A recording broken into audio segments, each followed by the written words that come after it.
Hey y'all, does anybody else feel like they always have a lot of things they want to record or talk about or whatever, and then when it's time to sit down and do the recording, they're not totally sure what they want to talk about? That is how I'm feeling today. So if you feel that way sometimes, you are not alone. A lot of planning goes into YouTube video. A lot of other people plan a lot for their YouTube videos, and I don't do as much planning, and every now and then I think I probably should. I do have a notebook somewhere that was going to be my grand plan of planning, and I'm not even totally sure where it is. But some things that I want to record today, let's see what makes it into this video, is my last two book of the month boxes.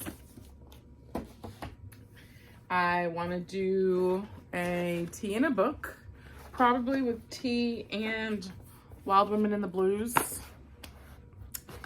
And I also have a box and a half worth of stuff I got from I Smell Books that I haven't talked to you guys about.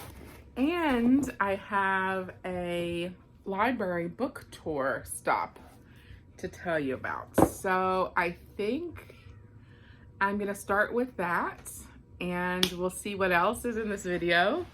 But I will mark it, like the title and stuff will tell you what's in it. But just so that you know, right now, I don't know. Join me, won't you?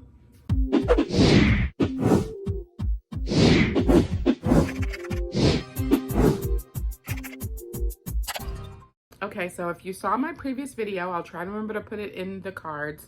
My goal is to do a stop at every one of the city and town libraries in the Monroe County Library System. So where I am, I think it's 22-ish libraries, including the main library downtown. So I've already done a video, I think, hopefully I've posted them both, for Ogden Farmers Library, which is the one closest to my house, and for Henrietta Library, which is not that close, but started this whole mission of mine when I was there picking up my volunteer t-shirt for the Teen Book Festival. So Gates Public Library is one of the ones that's not too far from my house. It's actually the one that I would consider my home library prior to moving about 5 miles down the street, and then Ogden became my home library. So I have a little bit of footage from inside the library and some pictures that I will post as part of this video. And then the 2 books that I picked up, I didn't pick up too many because at that time I had 15 books checked out already. So I just picked out 2. I've returned a couple, so now I'm down to 13, including these 2. So I think that's pretty good. So I mostly really looked at the shelves to think about picking up something in the fantasy section. So I've been thinking a lot about the fact that I read a lot of YA fantasy and not a lot of adult fantasy, adult proper kind of fantasy. So I am thinking about just reading more of that.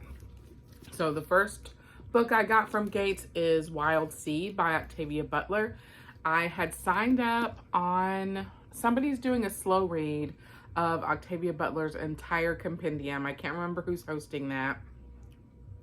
I don't think it's Thistle and Verse. I think they're currently doing a 5th season slow read, but maybe it's somebody on Instagram's doing a slow read of Octavia Butler.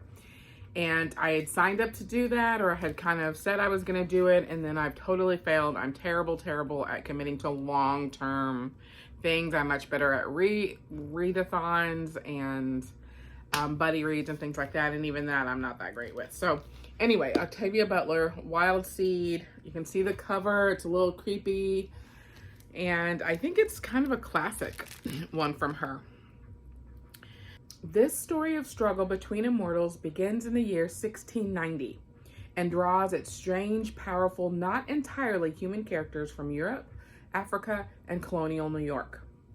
The 4,000-year-old mutant, Doro, already familiar to readers of Octavia Butler's Mind of My Body, is moving his people to the new world.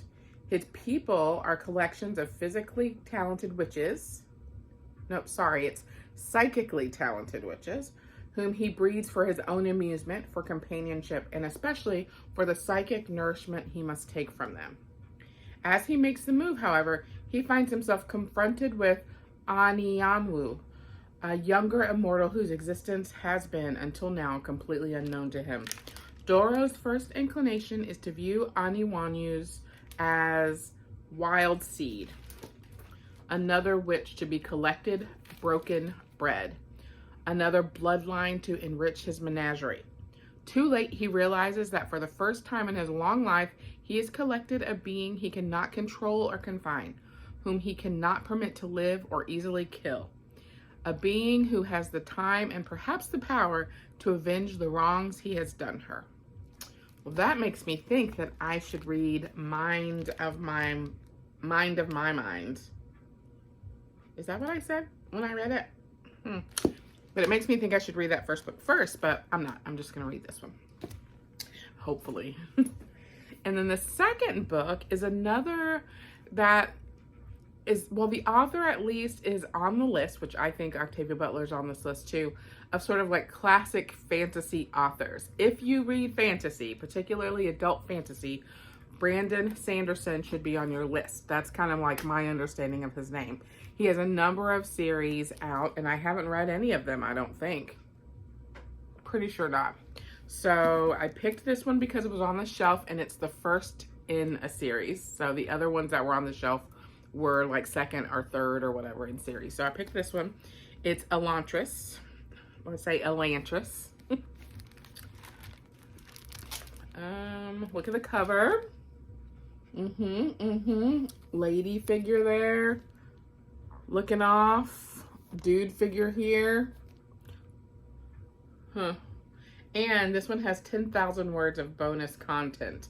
It's the 10th anniversary author's definitive edition. And it's only 551 pages, not counting the epilogue. So I wonder how long it was when they did the edited version. Anyway, Elantris. Elantris, gigantic, beautiful, radiant, filled with powerful individuals who use their magical abilities to benefit all the people of Erelon.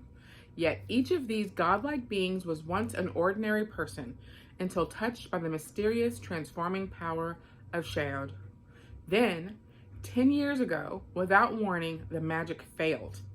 Elantrians became wizened, feeble, leper-like creatures, and Elantris itself dark, filthy, and crumbling.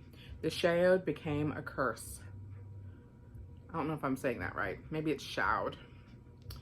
Erelon's new capital city, Kay, crouches in the shadow of Elantris, which its people do their best to ignore. Princess Serene of Taud has come to Kay for a marriage of state with Crown Prince Rauden, hoping also to find love. Serene learns instead that Rauden has died and she is considered his widow. Both Taud and Erelon are under threat from the imperial ambitions of Fjordell, a city filled with ruthless religious fanatics and whose high priest, Rathan, intends to convert Erelon and claim it for his emperor and his god. Now Serene alone stands in his way. But neither Serene nor Hathran suspects the truth about Prince Rauden's disappearance. Taken by the same strange malady that felled the gods of Elantris, Rauden, I don't even know how I was saying it before, was secretly imprisoned within the dark city. His struggle to create a society for the wretches trapped there begins a series of events that will bring hope to Erelon and reveal the secrets of Elantris itself. Okay, so I think classic adult fantasy, political intrigue and secrets and attempts to unite nations that doesn't really work the way you want, and somebody powerful trying to take over all of what isn't theirs. So I'm excited to read that. Like I said, it's 551 pages. The comments in the back, so some of the Monroe County libraries have the little share your thoughts in the back. It says pretty good, though some of the chapters are very skippable. And it says S and H, so I'm going to assume that some of the chapters are that the chapters are either focused on or written from the point of view of different characters, and this reviewer thinks that S and H's chapters are skippable. Okay, so that's from Gates. Hey y'all, in that video I just kept on talking and doing other stuff, but I've decided to cut it there and add in the little video of the footage I took in the Gates library to this video. And I will catch you on the next one.